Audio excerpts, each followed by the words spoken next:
Platinum X here with Baldur's Gate. Now the purpose of this video is to show you how to create a new character with godlike stats, or even an imported character, an existing character that you want to have godlike stats with. Now, having said that, this is going to be a spoiler alert, so if you have not finished the game or you don't want the spoiler, you stop listening now. But if you have finished the game, then you already know you are a ball spawn, a demigod. So if you're gonna be a demigod, you might as well have demigod-like stats, I say. Now, having said that, I'm creating a new character here. I was gonna get into the whole spiel of multi-classing and dual classing and you know, like future, you know, character builds. Make sure you do your research as far as how you want to build your character, because there's no respecing in the game. And of course, you can import your character from Baldur's Gate 1 into Baldur's Gate 2 and level up all the way to 8 million experience, which for some classes will take you all the way up to level 40. And I always dual class, so all of my characters I've created as human, so that they're the only ones that can dual class. And then, for example, Tank, the character, if you've watched any of my other videos, the character that I did through, which his name was Marcus in the first playthrough, just a fighter, that I'm going to dual class as a cleric. So in the second playthrough, when I got the Platinum Trophy and defeated Legacy of Ball difficulty, I renamed him Tank because that's what he really is meant to be. So I will level him up to level 13 as a fighter, and then dual class him into a cleric, going all the way up to level 38, which is going to be much more powerful than a 40th level cleric. Those 13th levels of fighter will give me the best hit points and FACO, which is to hit armor class 0. In other words, bonuses to hit. So, having said that, this character is really just more of a support character and is not going to be a character that I use for Baldur's Gate 1. Again, I'm kind of done with Baldur's Gate 1 at this point. And this character really is just meant to be imported into Baldur's Gate 2 to be useful for those future playthroughs. Now, there's only two races that can be bards: human and half-elf. Now, again, half-elves cannot dual class, they can only multi-class. Humans are the only ones that can dual class. Multi-class just simply means you're leveling up simultaneously. For example, fighter mage, and your experience is divided between the two, and your level caps will be both probably in the high 20s, not 13 and 38. So that's the difference between dual classing and multi-classing. So only humans can dual class, other races multi-class. Well, I might as well go half-elf in this case, because all my other ones are human, because bards cannot do either multi-class or dual class. Or at least a skald. Let's just say, even if you could dual class into a bard, you know, being a fighter and then dual class into a bard, you can't do class kits in your second class. Your first class, you'll be able to pick a kit, but then when you dual class your second class, your second, you know, once you hit that duel and then pick whatever you're dueling into, you do not get a class kit. It's just a straight basic mage or thief or whatever. So this bard particularly, I want skald because of its bard song. At level 20, grants +4 bonus to hit, damage, and AC, armor class, and gives immunity to fear, stun, and confusion. That's a great buff. In addition to other cleric buffs, mage buffs. I mean, why miss out on that? So that's why I'm creating a bard for future playthroughs. as well as their lore skill is the highest of any class, and that way I'll be able to identify magic weapons without having to pay to have them identified or use scrolls or cast spells. So I'll just be able to look at it with my bard, boom, it's identified, and there we go. So alignment, we're going to go neutral good. Abilities, now this is where, again, the purpose of this video is to show you how to get godlike stats, and the way I do it, you can do it however you want to do it once I show you how to do it, if you don't already know how to do it, is I need at least 13 in each stat. Alright, now bards have to have at least a charisma 15, that's why that one's so high. But I have at least 13 in every stat, so I can go ahead and move on. Skills, not going to really get much into skills here, because again, once I import it, I'll get a higher level and be able to get at least 1 or 2 more proficiencies. Appearance doesn't matter once you import into Baldur's Gate 2. You'll be able to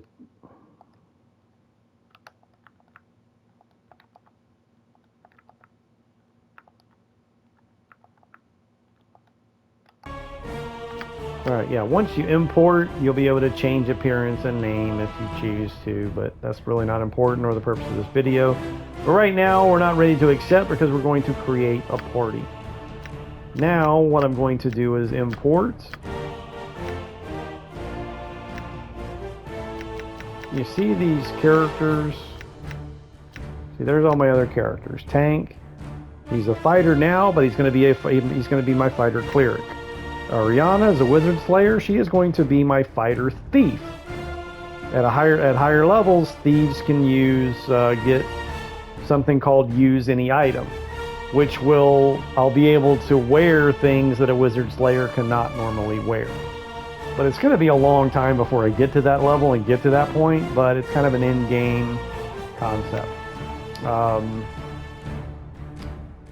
That is just a person that I specifically used for my second playthrough because I needed a thief. And he was somebody that I created with godlike stats instead of just using Imoen. Deliana is my Kinsei, true neutral. I'm going to dual class her into...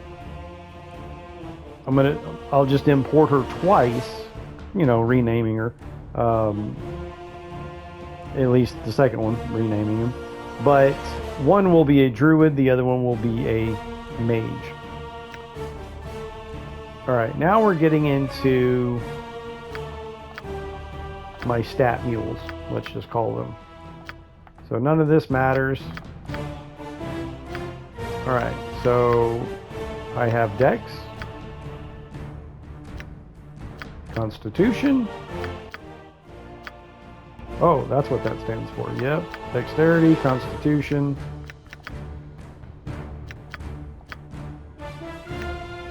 Wisdom. And what this is each one of these characters, using the export and import, I was able to duplicate the stat increase tones. So this requires at least one playthrough. You don't even really have to finish the game. You just have to get all six. Oh, I did intelligence twice. You just have to get all 6 stat increase tones, or manuals. Some are called manuals, some are called tones. Alright, so I've got strength, dexterity, constitution, wisdom, and intelligence. Now, charisma, because I can only import 5 additional characters when I create a new character. I put 3 charisma tones on each one of these. So I also have enough for charisma as well. Now we're going to hit play. I always just choose core rules. Now,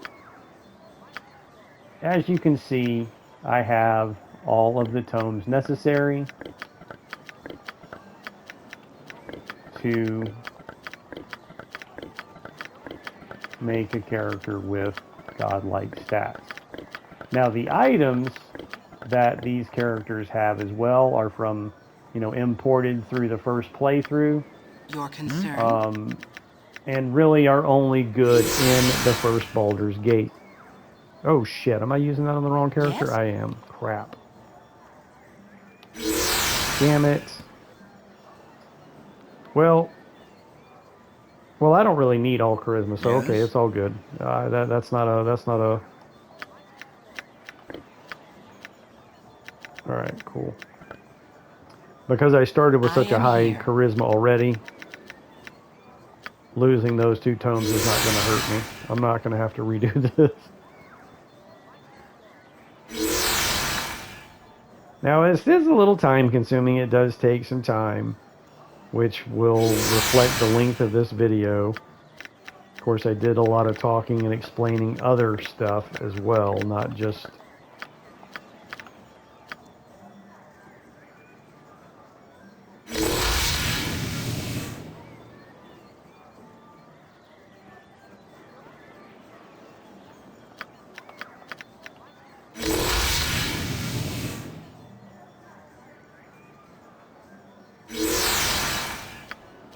So anyway, as I was saying, all of the items that the other characters are holding, not just the tomes, but items that I gathered while, playing through the game, because I did everything, every area. The only place I didn't do everything in is the city. I didn't necessarily do everything in the city. So there is some other items that I might not have. But for the most part, I got what I needed to finish the game on both, or to get the Platinum Trophy anyway, like I said, which does require a Legacy of Ball completion. Which, trying to defeat Legacy of Ball difficulty without godlike stats, or I should say demigod-like stats, excuse me. I can't imagine, I can't even imagine, because it was a nightmare doing it with these demigod-like stats. This will basically give me 25 on all stats. That is the max. You cannot get any higher than 25. So as you can see, my dexterity right now is 25. And my charisma is 20. Which, maybe I didn't screw up. I thought I used some charisma. I almost did it again.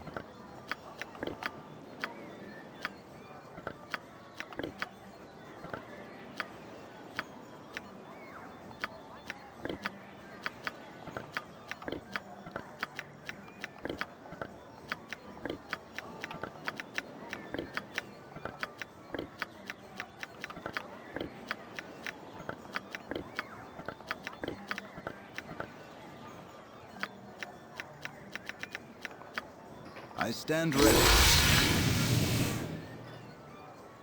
I am here.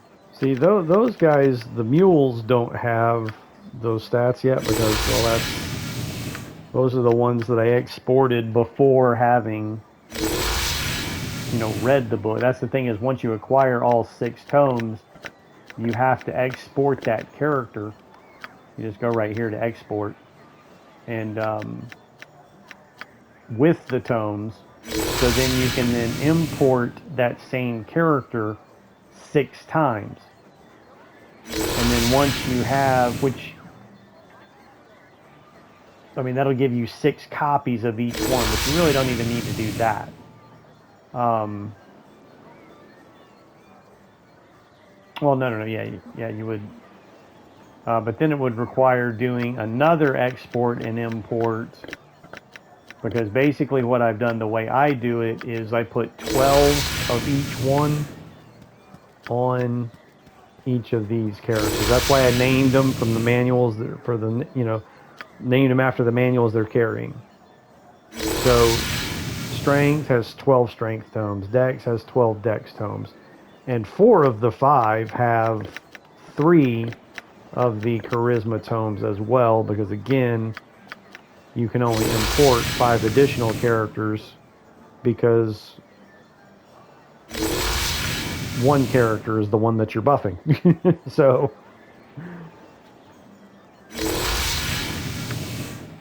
alright, so there's 2 done. Again, this is a little time consuming, but many times as I've done it, I got pretty quick with doing this. If I can just shut up for a second and actually do it.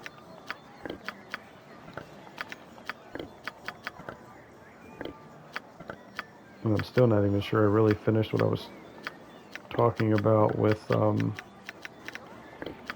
items. When you import into Baldur's Gate 2, items do not import with you. Items do import in Baldur's Gate 1.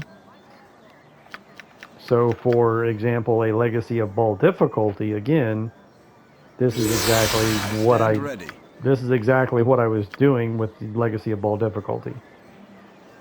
I imported all these tomes so I could boost all my character stats to 25. You see the items that each one of these is carrying. So that's how I tackled Legacy of Ball difficulty. Because starting new characters on Legacy of Ball difficulty is not going to be fun at all. Now, I did import new characters, or not. I made a party of all 6 characters that I created. I didn't use any pre-generated characters or companions from the game. I imported 6 of characters that I created. So all 6 had 25 stats across the board. 25 on everything, as well as all this imported gear. Now, one of them was the imported character from the first playthrough. So it was a level 8, which capped out at level 8 in this game. So I had a level 8 fighter, starting out with all this gear, and then all the other characters I did start at level 1, but they all had 25 stats across the board, and all that gear that I was able to equip them with. So I was able to make it through Legacy of Ball that way. And then the final battle was an absolute nightmare, but I did not max out the experience on all the new characters. There was only the one character that was maxed XP, level 8 fighter. All the other ones were like level 6 by the time I finished the game. So it might have been a little bit easier had I went ahead and maxed out all the new characters that I created. But it would have been a nightmare regardless. Let me just go ahead and put that out there. Would have been a nightmare regardless. That's why I say that I can't imagine doing Legacy of Ball difficulty without doing what I'm doing now.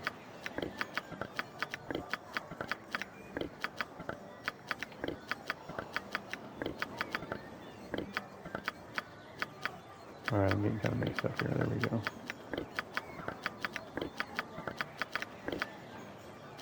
Okay. You need to read them all anyway, doesn't matter. The only ones I did not need to read all of, well, actually, I wasted a couple of them, so maybe I did.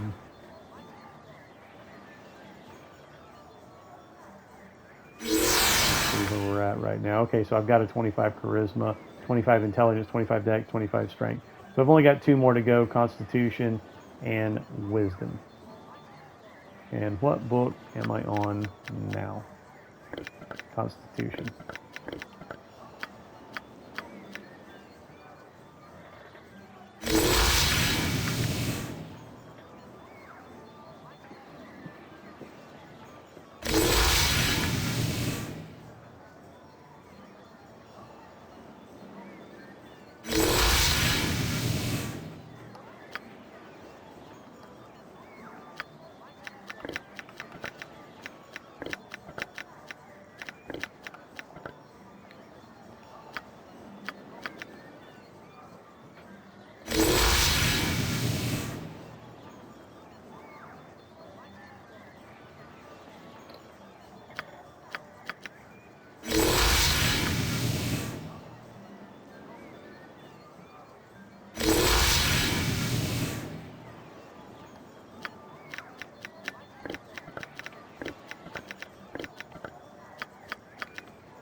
Now, as far as everything I was saying about dual classing and even multi-classing, or even just single class, like Bard, like this Bard will go all the way up to level 40 as a Bard. Because again, Bards cannot multi-class or dual class. But what I do is, I mean, there's a Baldur's Gate wiki page that gives you all the experience tables, and that's normally what I look up. Just Baldur's Gate experience tables will take you straight to everything you need to know about, like, what level you want to go up as a fighter before dual classing into whatever other class you want to, like the Druid, for example. Now the Druid caps out much lower level, like 31, as just a straight Druid.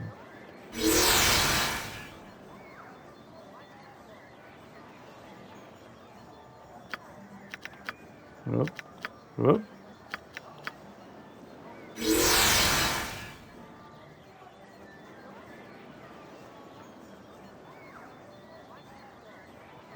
Yeah, Druid cap out at level 31, 8 million experience.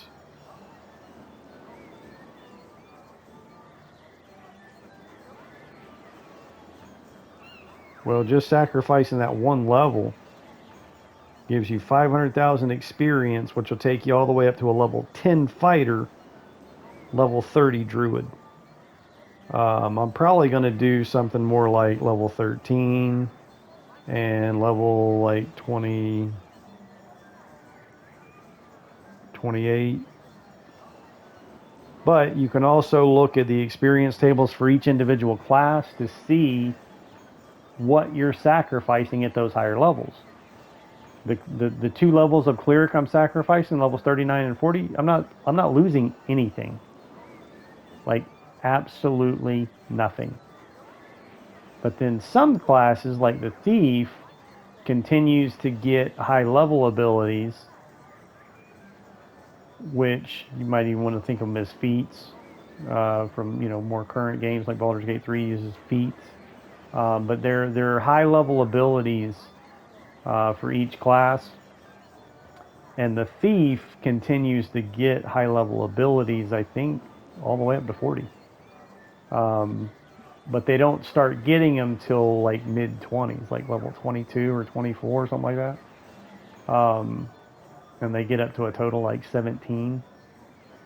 But then again, some classes though, those few levels you might be sacrificing at the high end to have like a 13th level fighter, 38th level cleric.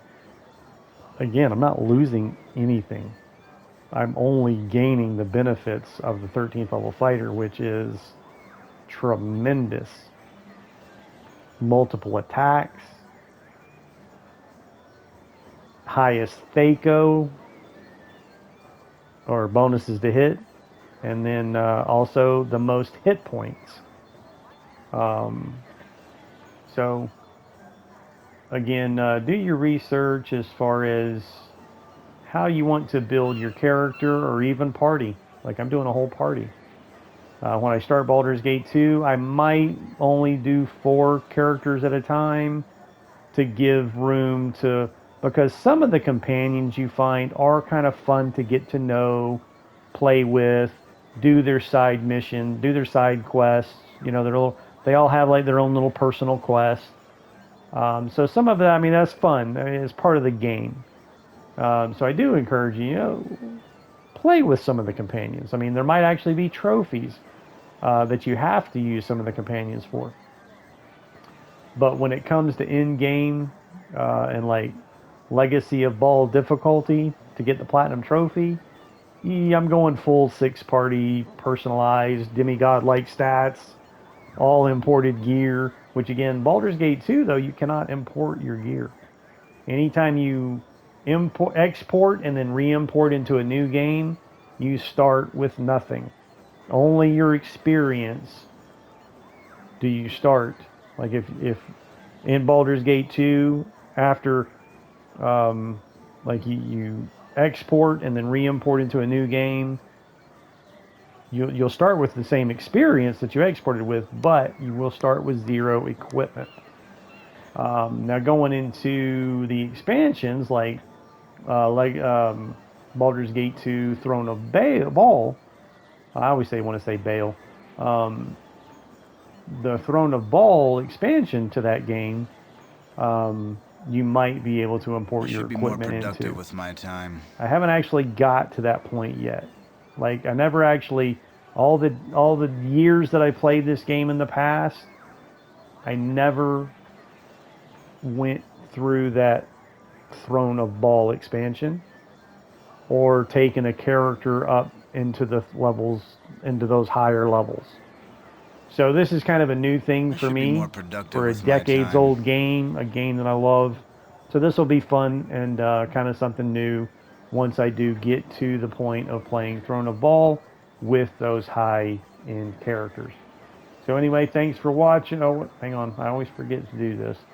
Now that I have a character with straight 25 demigod-like stats, again, at this point, items do not matter. If I was importing this character into a Baldur's Gate 1 playthrough, then I would, deck him out with some of this gear.